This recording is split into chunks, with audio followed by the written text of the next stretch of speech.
मालेगाव अत्याचार प्रकरणातील अखेरचा निर्णय, आरोपीचा शेवट झाला, निकाल ऐकताच महाराष्ट्रात जल्लोष. मालेगाव अत्याचार प्रकरणात अंतिम निकाल आला, आरोपी विजयचा शेवट झाला, निकाल ऐकताच महाराष्ट्रात प्रचंड जल्लोष सुरू. संपूर्ण महाराष्ट्र ज्या निकालाची वाट पाहत होता, अखेर तो क्षणात आला आहे. डोंगराळे गावात भयंकर कृत्य करणाऱ्या त्या विकृत आरोपी विजयला कोर्टात हजर करण्यात आलं होतं.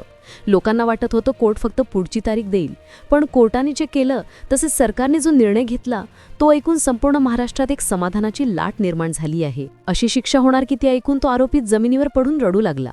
संपूर्ण महाराष्ट्रातून आज कौतुक होत आहे. येणाऱ्या नराधमाला अशी शिक्षा होणार ज्याचा विचार त्याने आयुष्यात केला नसेल. लोकांच्या डोळ्यावर विश्वास बसत नाहीये, पण अखेर शासनाने ठोस आणि अंतिम निर्णय घेतला आहे.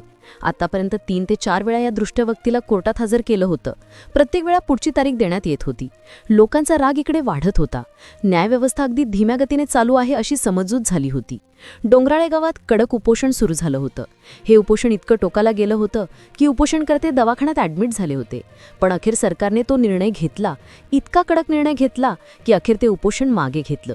सरकारने ठोस निर्णय घेतल्यामुळे उपोषण मागे घेतलेलं आहे आणि याला कारण ठरला सरकारचा तो कडक निर्णय. कोणालाही कल्पना नव्हती की इतक्या कमी वेळात इतका कडक निर्णय घेण्यात येईल, पण हा अखेर सरकारने करून दाखवलं.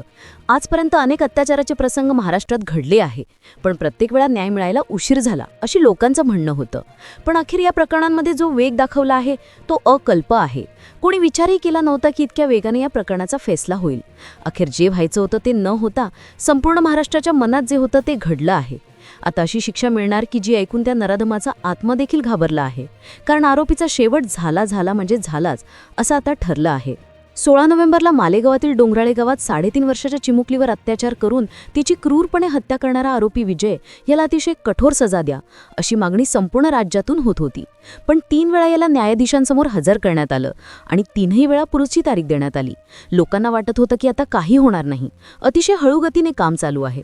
पण शासनाने अतिशय जलद निर्णय घेत लोकांना आश्चर्याचा धक्का दिला आहे. कारण आज जे झालं आहे ते या प्रकरणातील सगळ्यात निर्णायक पाऊल उचलले गेले आहे आणि ज्यामुळे त्या दृष्ट व्यक्तीला आता अक्षरशः भीती वाटू लागली आहे. अचानक शासनाने हा निर्णय घेतल्यामुळे खरं तर लोकांना विश्वासच बसत नव्हता, पण हा निर्णय घेणं अतिशय आवश्यक होतं अशी देखील प्रतिक्रिया आली आहे. आता न्यायव्यवस्था खरंच इतकी जलद झाली आहे, लोकांना विश्वास वाटत नव्हता, पण जे घडलं ते अतिशय अनोखे होतं.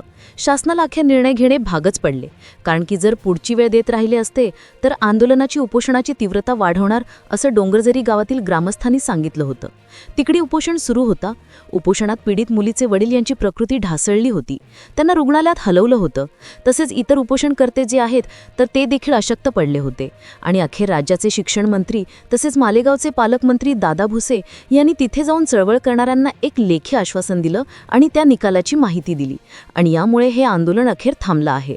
हे उपोषण अखेर समाप्त झालं आहे, कारण की शासनाने निर्णय असा महत्त्वपूर्ण घेतला आहे की ज्यामुळे हे उपोषणकर्ते देखील काही प्रमाणात संतुष्ट झाले आहेत. मग काय असा निर्णय घेतला की ज्यामुळे उपोषण डायरेक्ट थांबलं आहे?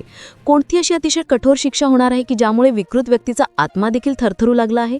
आज या प्रकरणात नेमकं काय झालं आहे की ज्यामुळे संपूर्ण महाराष्ट्रामध्ये आनंदाची लाट तयार झाली आहे? संपूर्ण राज्यातून या निकालाचे कौतुक का होत आहे? शासनाने कोणता तो अतिशय विलक्षण निर्णय घेतला आहे की ज्यामुळे सरकारचंही अभिनंदन लोकांकडून होत आहे?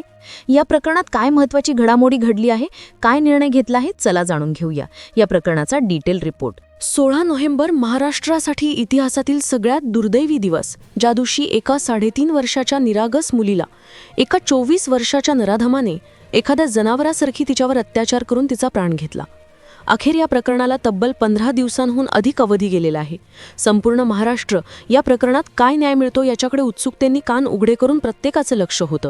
पण अखेर तो निकाल आता झाला आहे, कारण या बालिकेला आता न्याय मिळणार हे आता निश्चित झालं आहे. पाठीमागे जेव्हा या आरोपीला ताब्यात घेण्यात आले होते, त्यानंतर त्याला न्यायालयात हजर केलं. त्यानंतर 3 ते 4 दिवसाची पोलीस कोठडी देण्यात आली. त्यानंतर पुढची तारीख देण्यात आली. त्यानंतर पुढे आणखी त्याची अटक वाढवण्यात आली आणि पुन्हा त्याला न्यायालयात हजर केलं. त्यानंतरही वेळ वाढवण्यात आली. आता लोकांना वाटत होतं की न्यायालयाची फक्त तारीख पे तारीख चालू आहे, पण अखेर आज जो निर्णय झाला आहे त्याचा विचारही कोणी केला नव्हता. असा कठोर आदेश घेतला जाईल असं कोणी कल्पनाही केली नव्हती. प्रसंगात सुरुवातीला लोकांना वाटलं नव्हतं की इतका कडक निर्णय घेतला जाईल, पण अखेर शासनाने करून दाखवलं. अक्षरशः विकृत व्यक्ती इतका घाबरला आहे की आता तो कोणाशी बोलत देखील नसणार आहे. मग काय तो निकाल झाला आहे? दुष्ट व्यक्तीला कशा पद्धतीची शिक्षा होणार आहे? कोणती ती विलक्षण शिक्षा होणार आहे? चला पाहूया. मालेगाव शोषणाच्या घटनेला 16 ते 17 दिवसांचा कालावधी जवळपास झालेला आहे. यावेळेस विकृत व्यक्तीला 3दा कोर्टामध्ये हजर केल्याची माहिती सूत्रांनी कळवली आहे. प्रत्येक वेळा तारीख वाढत होती, पण अचानक असं काय झालं, असा कोणता शासनाने निर्णय घेतला की ज्यामुळे आता या दुष्ट व्यक्तीला शिक्षा होणार? हे निकाल घेण्यामागचं कारण असं ठरलं की गेल्या 2-3 दिवसांपूर्वी मालेगावमध्ये एका 13 वर्षीय मुलीवर 55 वर्षाच्या एका विकृत व्यक्तीने अत्याचार करण्याची घटना उघड झाली. त्या विकृत व्यक्तीला तातडीने ताब्यात घेतले.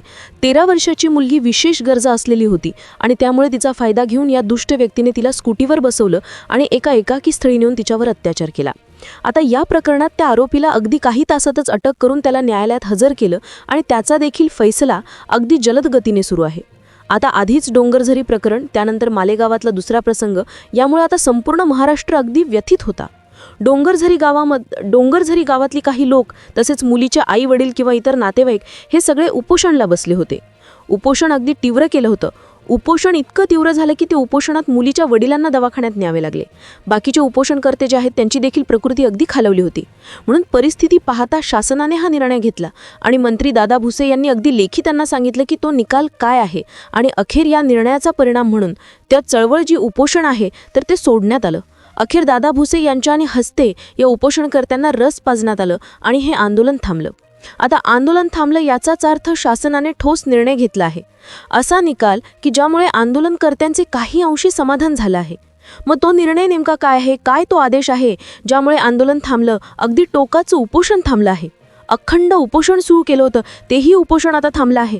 काय कारण आहे? मग तो निकाल कशा पद्धतीने घेतला असेल, काय शिक्षा याला होणार आहे, सगळी सविस्तर माहिती आपण जाणून घेतोय. या प्रसंगात लोकांना सुरुवातीपासून वाटत होतं की आरोपीच्या बाजूनेच न्यायव्यवस्था सुरू आहे. हा आरोपी इतक्या क्रूरपणे असं करू शकतो, तर मग याला संविधान किंवा इतर जे नियम आहेत ते न लावता थेट फाशी द्या किंवा याचा ठार करा, अशा पद्धतीची भावना लोकांमध्ये तयार झाली होती. न्यायव्यवस्था ही कायद्यानुसार चालते आणि त्याच कायद्यानुसार एक असा विलक्षण निर्णय घेतला की ज्यामुळे आता कायद्याच्या अनुषंगाने तसेच शासनाने देखील विशेष अधिकार वापरून हा निकाल घेतला गेला आहे आणि यामुळे या दुष्ट व्यक्तीला आता शिक्षा होणार आहे. आता पहिल्यापासून काय झालं असेल याचा जर अंदाज घ्यायला गेला तर 16 नोव्हेंबरला जेव्हा ही घटना घडली होती त्यावेळेस त्या विकृत व्यक्तीला कोठडी देण्यात आली होती, पोलीस कोठडी, जी 27 नोव्हेंबरपर्यंत होती. 27 नोव्हेंबरला या दुष्ट व्यक्तीला कोर्टात हजर केला. त्यानंतर पुन्हा तारीख वाढवून देण्यात आली 1 डिसेंबर.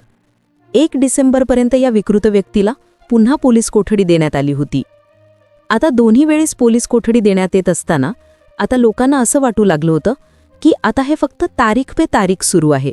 आता तारीख मिळेल, परत तारीख मिळेल आणि असं होत होत या न्याय प्रक्रियेला इतका अवधी लागेल की काहीच नाही. पण अखेर दुसरं प्रकरण मालेगावात घडलं. त्याचबरोबर या प्रसंगाकरिता न्याय मिळवण्यासाठी उपोषण देखील तीव्र सुरू होते. शासनाचं देखील अगदी बारीक लक्ष होतं आणि म्हणून यावेळेस जे झालं ते अतिशय अनोखं झालं. यावेळेस तारीख पे तारीख नाही, तर असा कठोर निर्णय घेण्यात आला ज्याचा कोणी विचारही केला नसेल. अशा प्रकारचा निकाल आता घेण्यात आला. अखेर निकाल असा होता की ज्यामुळे उपोषणकर्त्यांनी देखील आपलं उपोषण सोडलं आहे. मग तो निर्णय नक्कीच ठोस असणार आहे असं म्हणायला काही हरकत नाही. आता जेव्हा या विकृत व्यक्तीला कोर्टामध्ये पुन्हा एकदा हजर करण्यात आलं होतं त्यावेळेस मालेगाव जिल्हापरा सत्र न्यायालयामध्ये त्याची सुनावणी झाली. यावेळेसही ती सुनावणी व्हिडिओ कॉन्फरन्सिंगद्वारेच घेण्यात आली. व्हिडिओ कॉन्फरन्सिंगद्वारे त्याला विकृत व्यक्तीला कोर्टात उपलब्ध करण्यात आलं तर ते व्हिडिओद्वारे करण्यात आलं. त्याला प्रत्यक्ष आणलं नव्हतं, पण व्हिडिओद्वारे तो तिथे होत.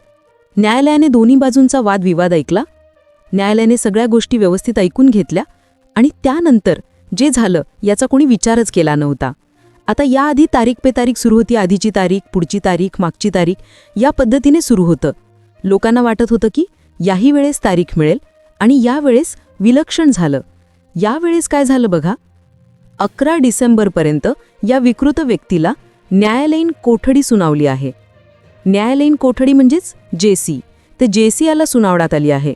पण आता कदाचित लोकांना असं वाटू लागलं आहे की आता त्याला न्यायालयीन कोठडी सुनावली म्हणजे आता याला आता कारागृहात रवाना करण्यात येईल.